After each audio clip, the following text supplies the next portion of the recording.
I amb nosaltres, avui, a l'Avui Actualitat, Maria Lorda, directora general de Formació Professional i Formació del Professorat, per parlar del decret d'ensenyament de i en llengües estrangeres. Bon vespre, senyora directora general. Bon vespre. Moltes gràcies per estar avui amb nosaltres. Gràcies a vosaltres per convidar-me. Directora general, vostè és mestra. I avui ha de fer de mestra. Els pares i les mares dels nostres fills han d'acabar aquesta entrevista, quan vostè acabi aquesta entrevista, han d'entendre perfectament en què consisteix això, perquè sap que hi ha molt de dubtes damunt d'aquest tema.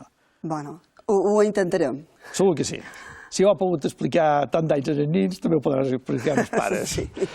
Primer de tot, quina diferència hi ha entre aquest decret i estil d'embolsar? Bueno, diferències n'hi ha moltes.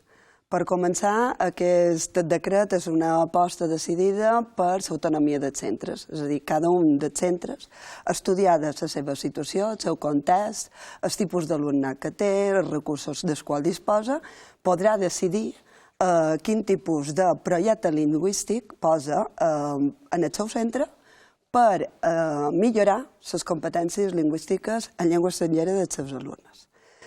Una altra diferència, que nosaltres partim del decret de mínims, és a dir, el decret de mínims està en vigor i l'únic que fa aquest decret és regular com millorar l'ensenyament de llengües estrangeres.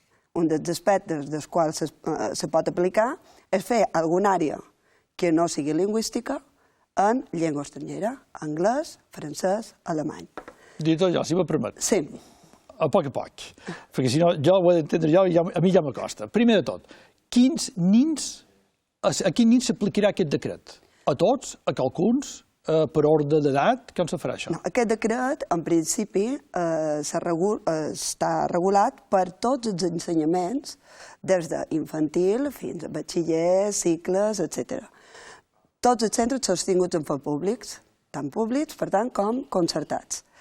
A més, de cara a quan? Se suposa que en el curs que ve, perquè nosaltres, a no ser que les coses vagin d'una manera molt complicada, ens agradaria que estigués aprovat dins del bril-maig, de tal manera que els centres ja se puguin organitzar per el curs que ve. Molt bé, començam el curs que ve a aplicar el decret.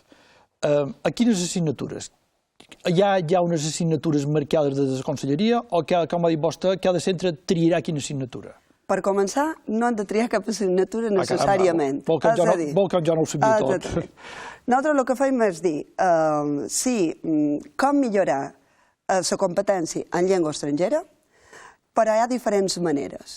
Una de les maneres és que una àrea determinada, una àrea, només una, se pugui ensenyar, se pugui utilitzar com a llengua vehicular, com a llengua d'ensenyament, una llengua estrangera. Per exemple, l'anglès. De tal manera que el centre, normalment, això ja ho està fent. No és que el centre de cop i volta s'hagi de posar a fer això. Molts de centres en aquests moments ja estan fent el que se diu el programa de seccions europees i venen també alguns d'un programa que acaba enguany, que se deia plurilingüisme. És a dir, ja hi ha bastant de centres, més de 200, que estan fent alguna àrea en llengua estrangera. Aquest decret, senzillament, el que diu és com ho han de fer. Si hi ha uns centres que ho fan en seccions europees, que és el programa que s'utilitzava majoritàriament, en principi és el mateix. És a dir, una àrea amb unes condicions que pràcticament són les mateixes de seccions europees. I per què? Doncs perquè de l'anàlisi que nosaltres fem des de la conselleria, de les memòries, és a dir, del que els centres ens envien recollint aportacions i com ha anat i com no ha anat, sempre el programa de seccions europees ha tingut una valoració molt positiva a tots els centres, de tal manera que el professorat ho considera una bona iniciativa i sempre el que demanaven és que se fes en les condicions que marcava aquest programa. Director general Lorda, si ho entenc bé, pot ser que hi hagi centres que tinguin un camí i altres centres que tinguin altre camí. Que hi hagi diferències en l'ensenyament de i en llengües estrangeres segons de quin centre parlem. Però ensenyament de la llengua estrangera, en principi, hi pot haver diferències de metodologia, com ja hi havia, però l'ensenyament de la llengua estrangera és el que és i tothom ha de fer les hores que estan regulades. Se fa una aposta per millorar aquest tipus d'aquestes àrees, diríem, de manera que ja s'ha dit que s'intentarà invertir molt més recursos i fins i tot també se faran cursos per la millora de l'ensenyament de les llengües en general, català, castellà i anglès. Fem una aposta molt decidida per la formació del professorat. Però el que és l'ensenyament en llengua estrangera és el que diríem podrà triar cada centre si fa una opció per fer alguna àrea així o no fer-li. Nosaltres entenem des del govern que no és l'única manera i, de fet, en el decret apareix que existeixen, per exemple, la participació en programes internacionals. No és necessari que un centre faci ensenyament en llengües estrangeres per participar d'un Erasmus, de programes europeus d'intercanvi d'alumnes, d'intercanvi de bones pràctiques, de centres, de mantenir correspondència amb altres centres, que això sempre són projectes molt interessants per a l'alumnat. O, per exemple, per demanar o sol·licitar un auxiliar de conversa, que són nadius, que oferim com un recurs addicional, de manera que aquestes persones són becaris, no són professors, però sí que són un model lingüístic que afavoreixen la conversa en els alumnes. Director general, si l'entes a bé, pot haver molta varietat de camins a recórrer per arribar a un objectiu comú, que és l'utilització i l'aprenentatge de la llengua. També se pot donar el cas que pares demanin determinat centre perquè aquest centre ha evolucionat més o la seva metodologia li agrada més als pares o el que sigui. Això com ho organitzarem?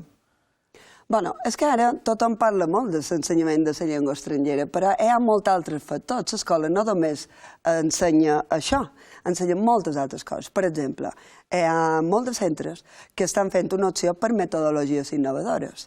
El típic treball per projectes, treball cooperatiu, i això molts de pares i mares també ho estan valorant, moltes famílies. Sí, senyora, així és. Aquestes metodologies innovadores, que n'hi ha de diferents castes, ningú ha qüestionat o posa, diríem, en dubte que realment n'hi ha de diferents i que cada centre pot marcar el seu estil. Això sempre, evidentment, dins unes regles i dins uns currículums que se'n marquen les normatives. Doncs en les llengües estrangeres passarà exactament el mateix. Uns centres dissenyaran una estratègia i uns altres centres dissenyaran una altra. Això hem de pensar que ho fan els professors. El professorat són els professionals de l'educació. I nosaltres el que fem és empoderar en el professorat perquè el que ell sap, el que pot aprendre i el que els seus companys també li ensenyen del que està funcionant o no funcionant a altres bandes, a altres centres, el mateix professorat tingui un procés de reflexió interna a cada centre i, vist els seus recursos, vist el seu alumnat, decideixi cap a on partir en el seu projecte lingüístic. Hem de recordar que aquest projecte lingüístic parlarà de català i castellà com a llengües cooficials i que a més venen regulades perfectament en el decret del mínim i parlarà de llengües estrangeres. Com ells articularan tot això serà el seu projecte lingüístic. Un dels aspectes importants que afegeix el decret és que aquest projecte lingüístic serà també avaluat pel mateix professorat, però també en consonància amb els resultats. I podran mirar a veure si realment estan aconseguint millores dins del seu alumnat. Jo li dic això, director general, perquè precisament els pares preocupats per l'educació dels seus fills volen sempre el millor per ells. I si saben que una escola determinada, d'un lloc determinat, a prop de casa seva, o a prop de la feina, o inclús al mateix municipi, donen un magnífic, ho diré així de clar, un magnífic ensenyament en llengües estrangeres, sempre volem que els nostres fills vagin a aquestes escoles, però no tots poden anar a aquestes escoles. Se pot produir una diferència produïda per característiques de les escoles, per pla de l'escola, per l'implicació dels professors. Això se pot donar. Sí, el que passa és que nosaltres no entenem que el tret diferenciador que una escola pugui ser més capdavantera per no dir els de primera o de segona, perquè la veritat és que no ens agrada gens parlar de centres de primera i de segona. El govern el que fa és intentar que tots els centres siguin de primera. El que passa és que cada un elegeix dins el seu tarannà, dins el seu estil. En el tema de llengües estrangeres és exactament igual.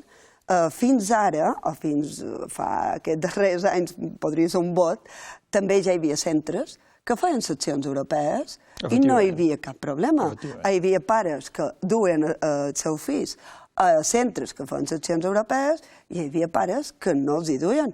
I en cap moment no va semblar que això fos una qüestió molt prioritària s'ha d'elegir. Que en aquest moments ho pot ser que sí, però també n'hi haurà molt d'altres de factors. Senyora Lorda, si me permet, com queda l'equilibri entre el català i el castellà? Decret de mínims, aplicarem el decret de mínims. 50% de català i la resta de castellà i compartim llengua estrangera? El decret de mínims marca com a mínim la meitat en llengua catalana. Per tant, aquest fet és una qüestió que tothom coneix i que a més se va com a reivindicar molt, perquè entenem que la llengua catalana en aquest moment, la nostra llengua, és la llengua de cohesió social, la llengua que ens identifiqui i ens unesqui. En cap moment nosaltres tenim cap interès de fer de la llengua una lluita, una batalla, ni molt menys. La llengua ha de ser un sistema de comunicació i nosaltres entenem que, a més, de cohesió social.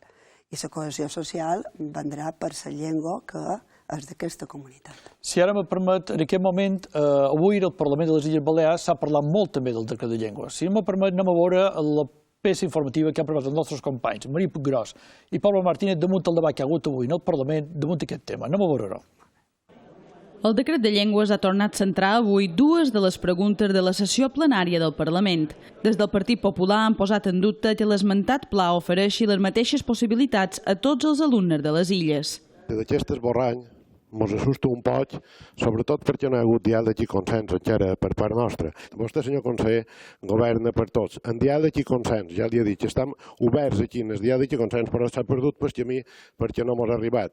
I a vostès, senyors de Podemos, m'estranya, perquè són els qui comanden en aquest govern i el dirigeixin, que deixin fer salsment esborranys de decret aquí on se fomenta la desigualtat entre ciutadans de les Illes Balears. Me resulta curiós que el campió de la desigualtat ara tingui aquesta preocupació grossa per la desigualtat. M'espanta, per moltes raons, és a dir, les retallades que van fer de pressupostos d'educació, la baixada del nombre de professors de les escoles públiques, la pujada de les ràdios, les baixades d'ajuts a menjador, la baixada d'ajut de llibres, les baixades d'escoles infantils. El nostre objectiu és la millora de l'ensenyament de l'idioma. Aquest és l'objectiu clar. I aquest decret està pensat bàsicament des del realisme pedagògic. Però nosaltres, evidentment, el que farem des d'aquesta perspectiva és intentar que aquest procés de millora de l'anglès arribi a tots els estudiants de les Illes Balears. No se preocupi, un decret és un punt de partida, no és un punt d'arribada. Per la seva banda, des de Ciudadanos i dirigint-se a la presidenta Armengol, també han dubtat de les polítiques educatives que vol aplicar l'executiu. Aquest decret de llengües estrangeres és una mesura completament antipedagògica, ja que deixa en mans dels centres la decisió d'impartir o no una matèria o una assignatura en anglès. Això farà que els nostres escolars sàpiguen més o manco anglès segons el lloc on visquin, segons que hagin tingut la sort o la desgràcia d'haver estat escolaritzats en un centre i un altre. L'únic que li importa, al cap i a la fi, és tornar a la situació en què el català era la llengua hegemònica de l'escola. Des d'un convenciment personal, senyor Pericay, nosaltres confiem en els docents i confiem en els centres escolars, sí, i tenim confiança en els professionals en els que els donem el millor de nosaltres mateixos, que és l'ensenyança dels nostres fills i les nostres filles. Crec que parteixen d'una cosa que és falsa. No només s'aprèn anglès o una altra llengua estrangera fent una matèria no lingüística en anglès, perquè ens entenguem. Per aprendre anglès també s'aprèn estudiant bé anglès, no necessitant fer matemàtiques en anglès, que és el que pareix que és la seva gran obsessió. Director general de l'Ordre, com veiem, la llengua, l'ensenyament sempre és un assumpte molt important. I l'eix fonamental de l'ensenyament són els docents, els mestres i els professors. Aquest decret com els afecta? Bueno, jo crec que els donem un protagonisme important, són els que decidiran cap a on ha d'anar el seu projecte lingüístic.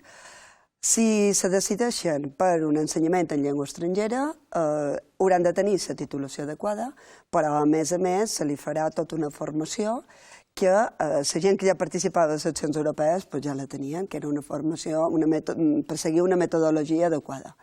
El que serà important és que aquesta introducció se faci d'una manera progressiva. Jo crec que el professorat ha d'estar tranquil perquè, en principi, ells podran dir el que més s'adapta en el seu centre a través del projecte lingüístic. Director general a l'Orde, se nota que vostè és mestre, perquè ha quedat tot molt clar. Moltes gràcies per estar avui amb nosaltres i sé que demà té vostè una reunió molt important a les 10 del matí, a la mesa sectorial per parlar precisament d'aquest tema. No és així? Sí. Demà tenim convocats en els sindicats, en mesa sectorial, esperant les seves propostes i els seus comentaris en aquest esborrany de decret. Mentrestant, l'esborrany també se troba en el Consell Escolar i com que els sindicats també estan representats en el Consell Escolar, a part de dir-nos directament a nosaltres quines al·legacions o quines propostes ens fan, també les podran fer a través del Consell Escolar i discutir-les allà. I la senyora Maria Lorda, un cop més, moltíssimes gràcies. A vosaltres per convidar.